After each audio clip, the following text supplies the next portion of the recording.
Teacher, ഈ നമ്മുടെ ക്ഷേത്രങ്ങൾ, ഭക്തജനങ്ങൾ, വിശ്വാസികൾ വളരെ പവിത്രമായി കരുതുന്ന പ്രാർത്ഥനയ്ക്ക് വേണ്ടി അവരുടെ ദുഃഖങ്ങൾ പറയാനുള്ള ഒരു ഇടമായി ഈ ഭഗവാനും ഭക്തനും തമ്മിലുള്ള ഒരു അഭേദ്യ ബന്ധം കാത്തുസൂക്ഷിക്കുന്ന ഒരു ഇടമായിട്ടൊക്കെയാണ് നമ്മൾ കരുതുന്നത്. ക്ഷേത്രങ്ങൾ, നമ്മുടെ ആരാധനാലയങ്ങളൊക്കെ അങ്ങനെയാണ്. അതുകൊണ്ട് തന്നെ എല്ലാ മതങ്ങളുടെ ആരാധനാലയങ്ങളോടും വിശ്വാസികൾക്ക് വലിയ ബഹുമാനമാണ്. പക്ഷെ ഇപ്പോഴിതാ ഹിന്ദു ക്ഷേത്രങ്ങളിൽ റീൽസ് ചിത്രീകരിക്കുക, അതുപോലെ പ്രൊമോഷൻ വീഡിയോകൾ ചെയ്യുക, ഇതൊക്കെ നമുക്കറിയാം ഹൈക്കോടതി നിരോധിച്ച ഒരു സംഭവമാണ്. ഇടയ്ക്ക് ഗുരുവായൂർ ക്ഷേത്രവുമായി ബന്ധപ്പെട്ട് ഇത്തരത്തിലൊരു വിഷയം ഉണ്ടായപ്പോൾ ഹൈക്കോടതി അത് തടയിടുകയും ശക്തമായിട്ട് കർശനമായ നടപടി സ്വീകരിക്കണമെന്ന് ദേവസ്വത്തിനോടും പോലീസിനോടും ഒക്കെ നിർദ്ദേശിച്ചതാണ്. പക്ഷേ ഇപ്പോഴിത് വീണ്ടും ഈ ക്ഷേത്രവുമായി ബന്ധപ്പെട്ട്, പ്രത്യേകിച്ചും ഗുരുവായൂർ ക്ഷേത്രവുമായി ബന്ധപ്പെട്ട് ഒരു അഹിന്ദുവായ യുവതി ഒരു വീഡിയോ, പ്രൊമോഷൻ വീഡിയോയുമായിട്ട് രംഗത്തെത്തിയിരിക്കുകയാണ്. അതിനെതിരെ വലിയ പ്രതിഷേധം ഹിന്ദു സംഘടനകളുടെ ഭാഗത്തുനിന്ന് ഉയരുകയാണ്. എന്താണ് ടീച്ചർ ഇങ്ങനെ ക്ഷേത്രങ്ങൾ ലക്ഷ്യമാക്കി ഇത്തരത്തിൽ പ്രൊമോഷൻ വീഡിയോകൾ, റീൽസ് ഒക്കെ ചെയ്യുന്നത് കൊണ്ട് എന്താണ് ഇവർ ഉദ്ദേശിക്കുന്നത്? അത് ഹൈന്ദവ ആചാരങ്ങളെ വെല്ലുവിളിക്കുന്നത് തന്നെയാണ് ഇതൊക്കെ. അതെന്താന്ന് വെച്ചാല് നമ്മൾ ഈ ഹിന്ദുയിസത്തിനെ മനസ്സിലാക്കുമ്പോൾ അതിന് രണ്ട് ആസ്പെക്റ്റ് ഉണ്ട്. ഒന്നെന്ന് പറയുന്നത് അത് സർവ്വമതങ്ങളെയും അംഗീകരിക്കുന്ന അങ്ങേയറ്റം വിശാലമായിട്ടുള്ള ഒരു ദർശനമാണ്. കാരണം ഏകത്വത്തിലാണ് അത് വിശ്വസിക്കുന്നത്. അതുകൊണ്ട് എല്ലാ മതങ്ങളെയും അത് ഉൾക്കൊള്ളുന്നതാണ്. അപ്പൊ അതാണ് അതിന്റെ ബേസിക് പ്രിൻസിപ്പിൾ. ഹിന്ദുയിസത്തിന്റെ അതാണ്. പക്ഷേ ഈ ഹൈന്ദവർക്ക് ഇത് ആചരിക്കണമെങ്കിൽ, ഈ സത്യത്തിൽ എത്തണമെങ്കിൽ അതിന് ചില ആചാരങ്ങൾ, മാർഗമുണ്ട്. അതിൽ ഒന്നാണ് ഈ ക്ഷേത്ര ആരാധന എന്ന് പറയുന്നത്. അപ്പോൾ പല മാർഗങ്ങൾ പറഞ്ഞിട്ടുണ്ട്. അതിൽ ജ്ഞാനമാർഗം, വേദങ്ങളിലെ ഉപനിഷത്തുകളിൽ പഠിച്ചു പോവുക. അതുപോലെ തന്നെ ചില കർമ്മങ്ങൾ, ഈ ഹോമം, ഉപാസന, സന്ധ്യാവന്ദനം, അങ്ങനെ പലതും ഉണ്ട്. പല പല വഴികളുണ്ട്. അതില് ഭഗവത്ഗീതയിൽ നിഷ്കാമകർമ്മം പറഞ്ഞിട്ടുണ്ട്. കാരണം ഹിന്ദുവിനെ സംബന്ധിച്ച് ഈ സത്യത്തെ, ഈ ഓൾ ഇൻക്ലൂസീവ് ആയിട്ടുള്ള പ്രിൻസിപ്പിളിൽ എത്തിച്ചേരുക, നമ്മളൊക്കെ അതിന്റെ ഭാഗമാണ്. അതുകൊണ്ട് സാക്ഷാത്കരിക്കണം. അതുകൊണ്ടുള്ള പല വഴികളാണ്. ഒരു വഴി മാത്രമല്ല പറഞ്ഞിട്ടുള്ളത്. മറ്റു മതങ്ങളിൽ ഒരു വഴിയെ പറഞ്ഞിട്ടുള്ളൂ. പക്ഷെ ഇവിടെ പല വഴികളിൽ അതിൽ ഒരു പ്രധാനപ്പെട്ട വഴി എന്ന് പറയുന്നത് ഈ ക്ഷേത്രാരാധനയാണ്. ക്ഷേത്രാരാധന എന്ന് പറയുമ്പോൾ ആൾക്കാർ ക്ഷേത്രത്തിൽ തന്നെ അത് പ്രതിഷ്ഠ നടത്തുമ്പോൾ ഒത്തിരി ചില ആചാരങ്ങൾ അനുസരിച്ചാണ്, ചില പ്രിൻസിപ്പിൾസ് അനുസരിച്ചാണ് അത് ചെയ്യുന്നുണ്ട്. ക്ഷേത്രത്തിലെ ആ വിഗ്രഹത്തിൽ ചൈതന്യത്തെ ഉൾക്കൊണ്ട് ചൈതന്യത്തെ ആവാഹിച്ചിരുത്തുവാണ്.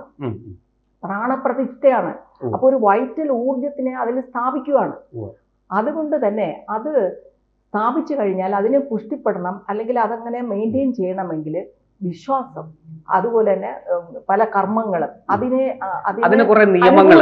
അനുകൂലമായിട്ടുള്ള തോട്ട്സ്, മനുഷ്യരുടെ ഭക്തരുടെ ഭക്തി, അതുപോലെ തന്നെ അതുപോലെ സദ്വിചാരങ്ങള്, അത് സംബന്ധമായിട്ടുള്ള കീർത്തനങ്ങള്, കർമ്മങ്ങള്, ഇതെല്ലാം വഴിപോലെ നടത്തണം. ഓരോ പ്രതിഷ്ഠയ്ക്കും ചില താന്ത്രിക ആചാര്യന്മാർ തന്നിട്ടുള്ള ചില നിയമങ്ങൾ അനുസരിച്ച് നമ്മൾ ചെയ്യണം. അപ്പൊ അതെന്ന് പറയുന്നത് ഒരു മാർഗമാണ് നമുക്ക്. അല്ലാതെ ഹിന്ദുയിസം മറ്റ് മതങ്ങൾക്കെതിരെയൊന്നും അല്ല. അതുകൊണ്ട് പക്ഷെ ഈ ആചാരത്തിലേക്ക് വരുമ്പോ അതിൻ്റെതായ ചില നിയമങ്ങളുണ്ട്. അതിനകത്തേ നിൽക്കാൻ പറ്റും. അതുകൊണ്ടാണ് ചില ക്ഷേത്രങ്ങളിൽ അഹിന്ദുക്കൾക്ക് മിക്ക ക്ഷേത്രങ്ങളിൽ അഹിന്ദുക്കൾക്ക് പ്രവേശനമില്ല. കാരണം ഒരു അഹിന്ദു അതിനകത്ത് കയറിയാൽ ആരാധിക്കാൻ വേണ്ടിയല്ലോ കയറുന്നത്. ഇപ്പൊ നമ്മൾ ഭക്തര് കയറുമ്പോൾ തന്നെ അവിടെ എഴുതി വെച്ചിട്ടുണ്ട് നിശബ്ദമായിരിക്കുക, അല്ലെങ്കിൽ പ്രാർത്ഥന മാത്രമേ ചൊല്ലാവൂ, വേറെ കാര്യങ്ങൾ എന്ന് പറയാറുണ്ട്. അതുപോലെയാണ്. അല്ലാതെ അഹിന്ദുവിനെ മാറ്റി നിർത്തുന്നതല്ല. അഹിന്ദുക്കൾക്ക് പ്രവേശനമുള്ള ക്ഷേത്രങ്ങളുണ്ട്, ഉണ്ട്. പക്ഷെ അല്ലാത്ത ക്ഷേത്രങ്ങളിൽ ഈ അഹിന്ദു കയറരുതെന്ന് പറയുന്നത് ഈ ഹിന്ദുയിസത്തിന്റെ ബേസിക് പ്രിൻസിപ്പളിന് എതിരാണ്. പക്ഷേ ആചാരത്തിന്റെ കാര്യത്തിൽ വരുമ്പോൾ അത് സൂക്ഷിച്ചില്ലെങ്കിൽ ആ ക്ഷേത്രത്തിന്റെ പവിത്രത നഷ്ടപ്പെടും. അവിടെ ചൈതന്യ ലോപം സംഭവിക്കും. അപ്പൊ അതുകൊണ്ടാണ് ഈ ഇതിലൊരു നിഷ്കർഷ കൊണ്ടുവരുന്നത്. ആ നിഷ്കർഷയ്ക്കെതിരായിട്ട് പൊരുതേണ്ട ഒരാവശ്യമില്ല. അപ്പൊ അതിന്റെ പിന്നിലൊരു ഗൂഢാലോചന ഉണ്ട്. അത് പൊളിറ്റിക്സ് ആണ്. അത് നമുക്കറിയാം. ഇപ്പം ഭാരതീയരിലെ ഭൂരിപക്ഷത്തിനെ അവരെ ഒരുമിച്ച് നിർത്തുന്നത് ഈ ഒരു ആചാരങ്ങളാണ്, വിശ്വാസങ്ങളാണ്. ക്ഷേത്ര വിശ്വാസം അതിൽ വരും. അപ്പൊ ആചാരങ്ങളാണ് ഇവരെ ഒരുമിപ്പിക്കുന്നത്. ഇപ്പൊ ക്ഷേത്രത്തിൽ തന്നെ ഉത്സവം നടക്കുമ്പോൾ തന്നെ ഭക്തജനങ്ങളുടെ വലിയ വരുന്നു. എന്നും രാവിലെയും വൈകുന്നേരവും കുറേ ആൾക്കാർ വന്ന് തൊഴുത് അവർക്ക് ആത്മീയ ഉണർവ് ഉണ്ടാകാൻ അത് സഹായിക്കുന്നു. അപ്പോൾ അതിനെയൊക്കെ ഒന്ന് തകർക്കുക, അല്ലെങ്കിൽ അതിനെ ഒരുതരം ആചാരങ്ങളെല്ലാം പിന്നെ ഇപ്പോൾ ഒരു ഉദാഹരണം ഞാൻ പറയുകയാണ്, ദോഷകരമായ രീതിയിൽ ബാധിക്കുന്നത്. ഇപ്പോൾ കുചേലന്റെ ഒരു ബിംബം കൊണ്ടെടുത്ത് മാറ്റി വേറെ എന്തോ അഴുക്ക് പിടിച്ചെടുത്ത് കൊണ്ടിട്ടു എന്നൊക്കെ പത്രത്തിൽ വായിച്ചു. അപ്പൊ ഇതൊക്കെ ചെയ്യാന്ന് പറഞ്ഞാൽ ഈ അഴുക്ക് പിടിച്ചെടുത്ത് കൊണ്ടൊരു വിഗ്രഹത്തെ ഇടുക, അത് പൂജിച്ച് ഇത്രയും കാലം പൂജിച്ചാണ്. അതുപോലെ വേറെ എന്തെങ്കിലുമൊക്കെ ഇതുപോലെ ചെയ്യുന്നതിന്റെ ഭാഗമായിട്ടാണ് ഇപ്പൊ നമുക്ക് മാംസാഹാരം അങ്ങനെയുള്ളതൊക്കെ ഭക്ഷിച്ചുകൊണ്ട് നമ്മൾ സാധാരണ ക്ഷേത്രത്തിൽ പോവാറില്ല. അപ്പോൾ അങ്ങനെയൊക്കെ ഭക്ഷിക്കുന്നവരൊക്കെ പുറത്തു വന്ന് ഇങ്ങനെയൊക്കെ പെരുമാറുന്നത് ആചാര ലംഘനമാണ്. പിന്നെ ഇത് പിന്നെ ശ്രീകൃഷ്ണന്റെ ഭക്തയെന്ന് പറഞ്ഞ് ക്ലെയിം ചെയ്തുകൊണ്ട് വന്ന് ഇങ്ങനെയൊക്കെ ചെയ്യുന്നത്, പക്ഷെ ആ കുട്ടിയുടെ പെരുമാറ്റമൊന്നും അങ്ങനെ അല്ലാന്ന് നമുക്ക് അത് നമ്മളെ ഗുരുവായൂർ അമ്പലത്തിൽ ഞാൻ പറഞ്ഞല്ലോ, ഹൈക്കോടതി കൃത്യമായിട്ട് പറഞ്ഞു ഇതിന്റെ ആവശ്യമില്ല. ഹൈക്കോടതി പോലും ഇടപെട്ടതാണ്. അതെല്ലാം ആ കുട്ടി ചെയ്ത റീലുകളും ആ കുട്ടിയുടെ സംഭാഷണവും ഇതെല്ലാം കേട്ടിട്ട് ഹൈക്കോടതിക്ക് പോലും ബോധ്യപ്പെട്ട കാര്യമാണ്. അപ്പൊ എന്നിട്ടും അതിനെ കൊണ്ടത് ചെയ്യിപ്പിക്കുന്നെങ്കിൽ അതിന്റെ പിന്നിൽ ആൾക്കാരുണ്ട്. അതാണ്. അപ്പൊ അത് നമ്മൾ ഏത് രീതിയിലും അതിനെ പിന്നെ തടസ്സപ്പെടുത്താൻ, അല്ലെങ്കിൽ ഈ ഒരു ഗൂഢതന്ത്രം പൊളിക്കാനായിട്ട് ഹൈന്ദവ സംഘടനകൾ എതിർക്കുന്നുണ്ട്, അവർ മുന്നോട്ട് പോകുന്നുണ്ട്. അതിന് നമുക്ക് ഒരു എതിരും പറയാൻ പറ്റില്ല. പക്ഷെ നമ്മൾ വളരെ വലിയ ചിന്താഗതിക്കാരാണ്. നമ്മൾ ലോകത്തുള്ള എല്ലാ ജനങ്ങളെയും നമ്മൾ ഉൾക്കൊള്ളുന്ന ഒരു മഹത്തായ ദർശനം, ഒരു ഫിലോസഫി, ഒരു ദർശനമാണ് നമ്മുടേത്. അത് നമ്മൾ ഉപേക്ഷിക്കില്ല. അതാണ് നമ്മുടെ ബേസിസ്. പക്ഷെ അതിന് നമുക്ക് മുന്നോട്ട് പോകാനുള്ള സ്വാതന്ത്ര്യം നമുക്ക് വേണം. നമ്മൾ ഇവിടെ ഈ പൗരന്മാരെന്ന് പറയുന്നത് എല്ലാവരും, ഇന്ത്യയിലെ പൗരന്മാരും എല്ലാവർക്കും പൗര സ്വാതന്ത്ര്യം വേണം.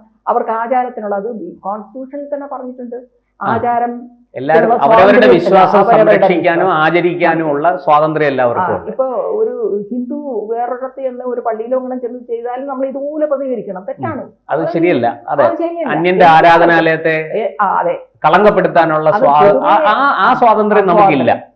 അതില്ല.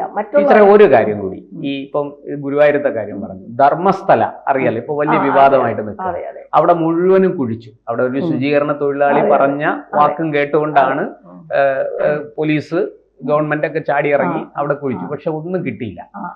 400-ലധികം സ്ത്രീകളുടെ, പെൺകുട്ടികളുടെ മൃതദേഹങ്ങൾ കുഴിച്ചിട്ടു എന്നൊക്കെയായിരുന്നു ഇടയ്ക്ക് അവകാശപ്പെട്ടത്. അത് പലപ്പോഴും 100-ആയി 200-ആയി അങ്ങനെ പല സംഖ്യയും പറഞ്ഞു.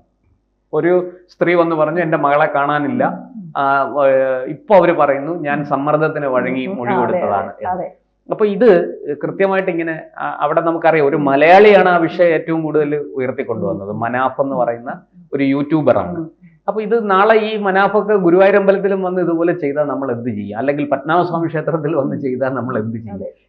ഇതിനെ പ്രോത്സാഹിപ്പിക്കാനും ഇതിനെ വളർത്താനും ഇവിടെ കുറെ മാധ്യമങ്ങളും രാഷ്ട്രീയക്കാരും ഒക്കെ ആയിട്ട് നിൽക്കുകയാണ്. ഇങ്ങനൊരു സാഹചര്യമാണ്. ടീച്ചർക്ക് എന്താണ് ഇതിനകത്ത് അഭിപ്രായം? അല്ല, ഇത് ഞാൻ പറഞ്ഞ കാര്യം തന്നെയാണ്. അവിടെ ധർമ്മസ്ഥലയിൽ ഇത് തന്നെയാണ്. മേജർ കേന്ദ്രങ്ങളിലെല്ലാം ഇപ്പൊ ഗുരുവായൂര് അല്ല ശബരിമലയില് ഒരു ഇത് കൊണ്ടുവരുന്നുണ്ടല്ലോ, ഒരു അയ്യപ്പ സംഗമം. അതില് നിരീശ്വരവാദികൾക്ക് ഈ അയ്യപ്പ സംഗമത്തിൽ എന്താണ് കാര്യം? അപ്പൊ ഇതിന്റെയൊക്കെ പിന്നില് ഗൂഢതന്ത്രം തന്നെയാണ്. അത് ഈ കൾച്ചറൽ മാർക്സിസ്റ്റുകൾ എന്ന് പറയുന്ന ആൾക്കാരാണ് ഇതൊക്കെ ചെയ്യുന്നത്. കാരണം അവർക്ക് ഈ ഭൗതികവാദം അടിച്ചേൽപ്പിക്കുക, അപ്പോ ഇപ്പൊ ആത്മീയമായ ഉണർവിനെ ഇല്ലാണ്ടാക്കുക. അപ്പൊ അത് ഇല്ലാണ്ടാക്കിയാൽ ആൾക്കാർ ഭിന്നിച്ചു നിൽക്കും. ഇപ്പൊ ഒരുമിക്കാൻ പാടില്ല. ഒരുമിച്ച് നിൽക്കുന്ന വിശ്വാസത്തിന് അങ്ങനെ ഒരു വലിയ ഒരു ഇതുണ്ടല്ലോ. വിശ്വാസമാണ് ഈ ലോകത്തേക്ക് ഏറ്റവും വലിയ ഒരു ഫോഴ്സ്. ജനങ്ങളെ ഒരുമിപ്പിക്കുന്നതും അടുപ്പിക്കുന്നതും എല്ലാം അത് തന്നെയാണ്. അടുപ്പിക്കുന്നതും അത് തന്നെയാണ്. അപ്പൊ അതുകൊണ്ട് വിശ്വാസത്തിനെ തകർക്കുക എന്നുള്ളത് ചിലരുടെ തല്ലിക്കുന്നവരാണ്. അപ്പൊ അതുകൊണ്ട് വിശ്വാസങ്ങളെ തൊട്ട് കളിക്കുന്നത് ഈ ലക്ഷ്യം നമുക്ക് പറ്റുന്ന രാഷ്ട്രീയ ലക്ഷ്യമാണ്. പാർട്ടി പോളിറ്റിക്സ് ആണ്. രാഷ്ട്രീയം എന്ന് പറഞ്ഞാൽ തന്നെ തെറ്റാണ്. രാഷ്ട്ര സംബന്ധമായ കാര്യങ്ങൾ, നല്ല കാര്യങ്ങൾ ചെയ്യുന്നത് വളരെ നല്ലത് തന്നെയാണ്. പക്ഷേ ചീപ്പായിട്ടുള്ള പാർട്ടി പോളിറ്റിക്സ് കളിക്കുന്നതിന് മതത്തെ ഇങ്ങനെ വലിച്ചിഴക്കുന്നത്, മതത്തെ ആക്രമിക്കുന്നത്, അത് ഏത് രീതിയിലും തടയേണ്ടതാണ്. അത് തീർച്ചയായിട്ടും നമ്മൾ ഈ പറഞ്ഞതുപോലെ വിശ്വാസം എല്ലാവർക്കും അവനവന്റെ വിശ്വാസം അതെ വലുതാണ്. അതെ വലുതാണ്. ഇപ്പൊ ഭഗവത്ഗീത പറയുന്ന അനുസരിച്ചാണെങ്കിൽ വിശ്വാസിയും അവിശ്വാസിയും എനിക്ക് ഒരുപോലെയാണെന്നാണ് ഒരുപോലെയാണ്. അതെ പിന്നെ ഈശ്വരന്റെ വാക്കുകൾ. കാരണം നമ്മളെ സംബന്ധിച്ചിടത്തോളം ഹൈന്ദവരെ സംബന്ധിച്ചിടത്തോളം എല്ലാവരും എല്ലാ ജീവജാലങ്ങളാണ്. സഹോദരങ്ങളാണ്. അതെ, ഒരു അമ്മ എന്ന് പറയുന്നത് ഈശ്വരന്റെ മക്കളാണ്. ഒരേ ശക്തിയിൽ നിന്നും വന്നവരാണ്. അതുകൊണ്ട് ശരിയായ ഒരു ഹിന്ദുവിന് എല്ലാവരെയും ഉൾക്കൊള്ളുന്ന സ്വഭാവമായിരിക്കണം. പക്ഷേ ആചാരത്തിൽ വരുമ്പോൾ നമ്മളുടെ വിശ്വാസത്തെ തകർക്കാൻ ഒരാൾ ഒരുങ്ങുമ്പോൾ അത് തടയണം. ധാർമ്മികമായ കടമയാണ്. കടമയാണ്.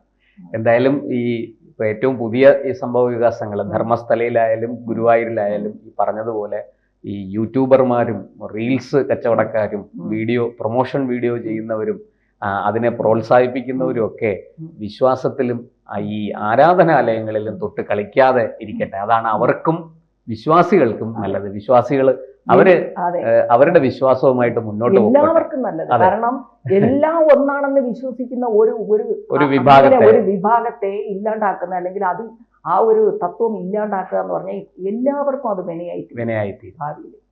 കൂടുതൽ വാർത്തകളും വിശേഷങ്ങളും നിങ്ങളിലേക്ക് എത്താൻ ABC മലയാളം സബ്സ്ക്രൈബ് ചെയ്യുക, ബെൽ ബട്ടണും അമർത്തുക.